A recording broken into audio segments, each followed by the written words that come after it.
What's up, family? This is your man, not your boy. Go black to Africa.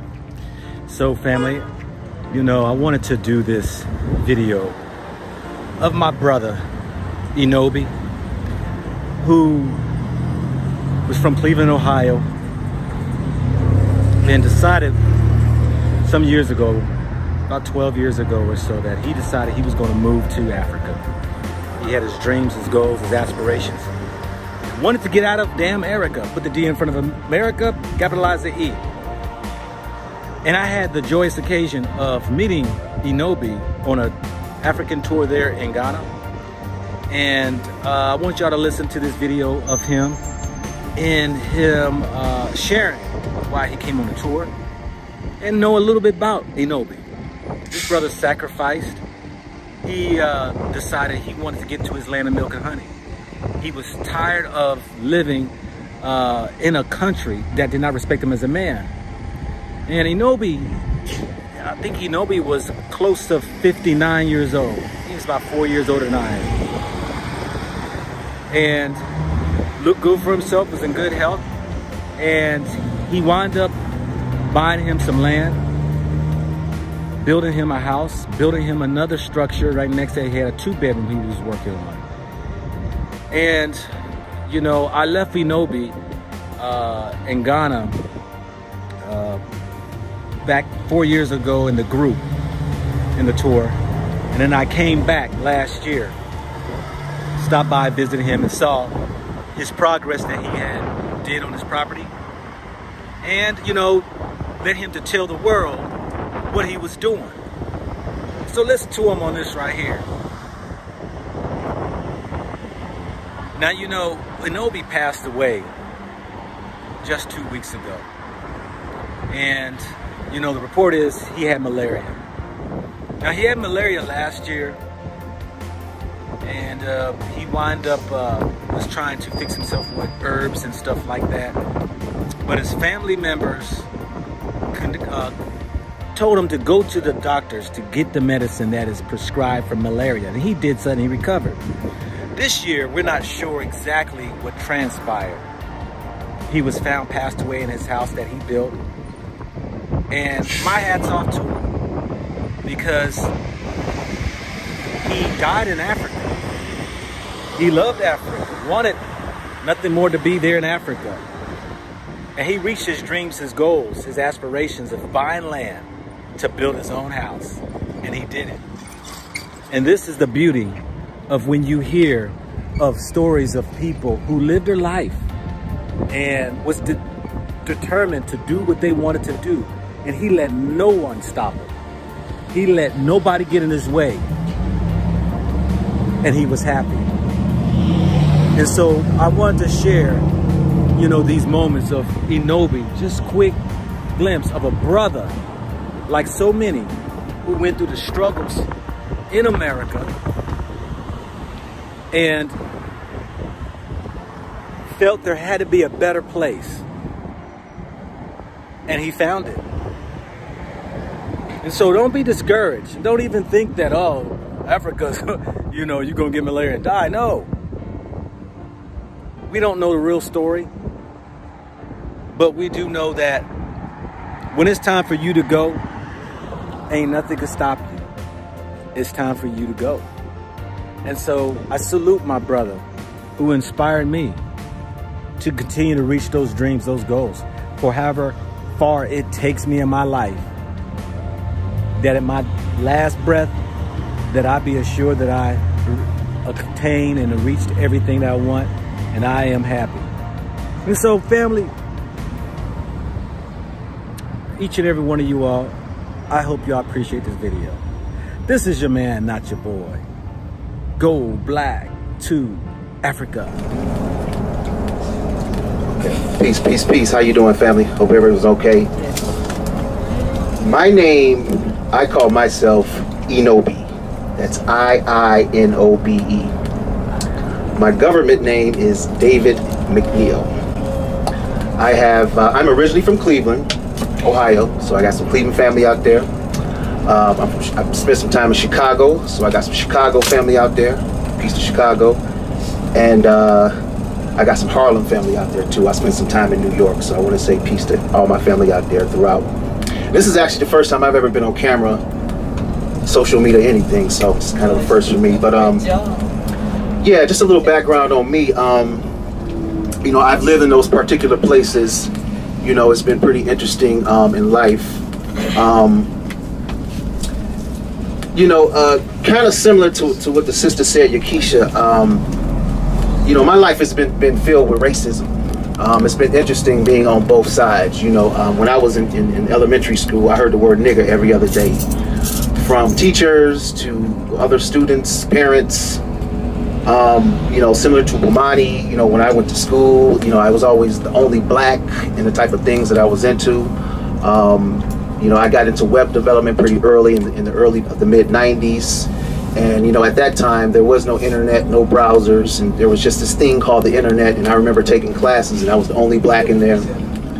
But let me move forward and just talk about this trip. You know, for me, the reason why I came on the trip was, and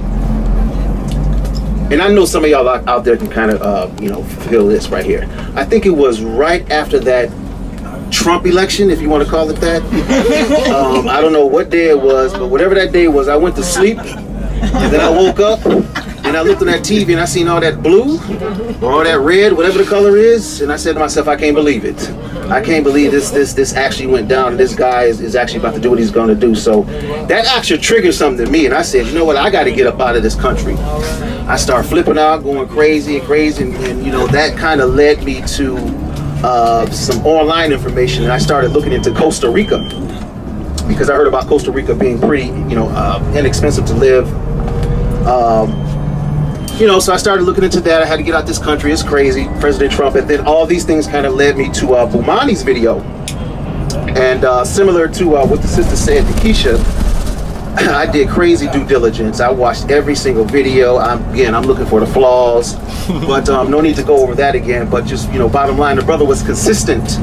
He was consistent in what he was saying, what he was doing. Again, you know, I didn't see any negative comments or anything like that. So, you know, I decided to reach out to him. And again, if you're interested, the brother is more than open to speak to you. As a matter of fact, I called him at 3:30. He called me back at 3:40. So I was like, wow, this dude right here, you know, and we had a nice little conversation. And you know, I saw I felt from him what I felt from the videos. So we go walk around his house, and then we're going to hit him with some questions. How can a African-American out of Cleveland, Ohio, decide, I've had enough of America? Good morning, sister. How does a brother walk from America? He wasn't built with a lot of money. He didn't have a huge business. He is basically his own photographer. He does work, and he finds jobs here or there. But he got so fed up that he decided he was going to leave America. And so let's go ahead and see. This is his house. He built a studio first. And so we go around and check out his lot. We'll also go and see some other things that he's doing. But this is his first adventure that he wanted to go ahead and do. So brother Iinobe, this is our brother right here he decided to go on and get the heck out of America. How long you been here, Iinobe? When was the tour? November 16th, making 2 years. 2 years. Was it 2 years? Okay. Time get away, boy. I thought it was, yeah. So I know we were on the tour. We were talking, and you know, you were very adamant, saying, "Man, bro, I'm gone. I'm gonna get my stuff, go back or whatever, get my stuff or whatever, and just come back." A lot of people said that, man, and I tell you, I'm impressed because you were one of the few who had follow through. What was it that bad in America that really forced you, man, to get over here and start your journey? You know, what was it with you coming to Ghana and calling this home? Well, I'll give you the short version. You speak up just a little too. Okay. I'll give you the short version, not the long version. This was something I had thought about for decades, for at least 30 years. Since 1990, when I became conscious, I knew something was wrong with the States. But I'd say maybe 10 years ago, exactly 2010 is when I knew for sure that I wanted to leave the States. So it was actually at that time. Speak up, they say. Speak up. Oh, I'm sorry. Yeah, no, you can back up. You can back up. Just speak up.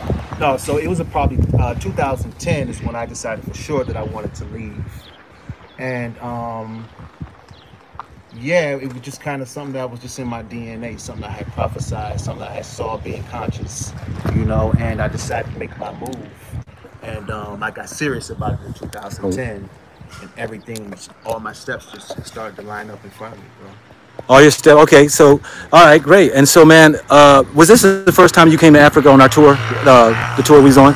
So it's your first time, and then you went back briefly. Right. For how long? And then when did you come back after? Okay. So we went on tour from November 16th through December 4th. Right. Man, I think December 6th, I bought a one-way ticket. And January 15th, I was back in Ghana. So it wasn't even, it was like a month and some change. I came back just like that. Wow.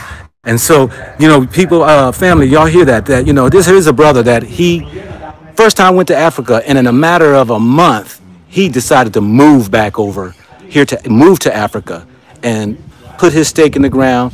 And it's been a long journey coming, he said, you know, because he became conscious, I guess, you know, 30 years ago. But as time went on, he was able to finally get over here, go back home, finish up some unsettled business, and then within a month, he was back here.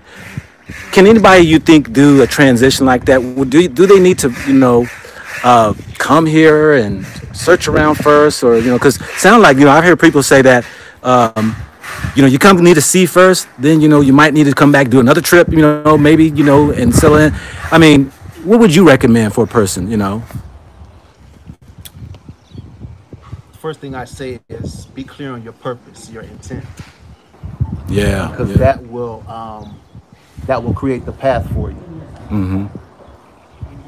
I knew people who wanted to come to Africa. They wanted to save Africa. I know some people who want to come and be more cultural. I know some people who want to come. People have different agendas and different reasons why. I know some people who want to find love.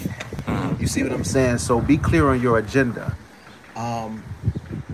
And definitely, whatever your agenda is, I would suggest doing a tour, a couple weeks. It's going to take longer than that because, you know, you really need to get your foot on the ground and see what the culture is. Tour ain't going to do it. Yeah. So I would say be clear on your intent, number one, and try to spend at least a month,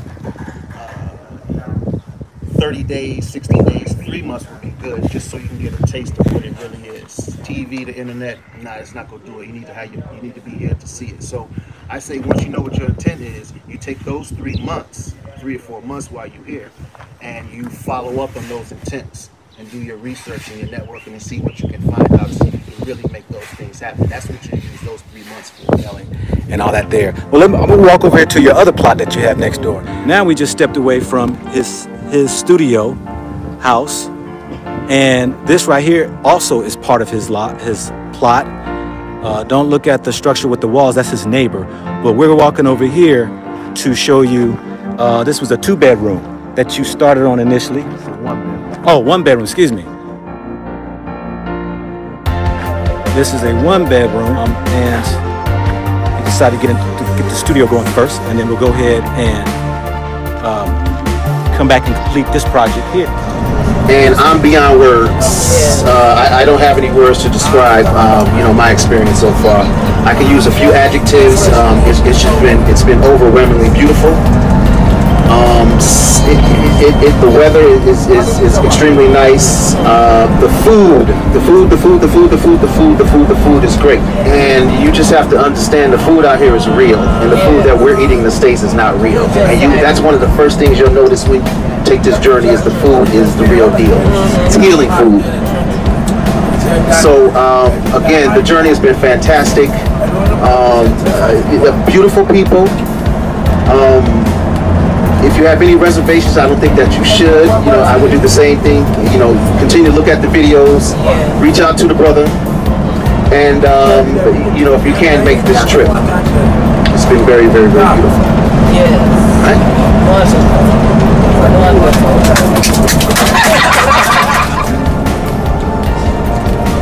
Peace, peace, peace. peace. How you doing, family? Hope everyone's okay. My name, I call myself Iinobe. That's Iinobe. My government name is David McNeil.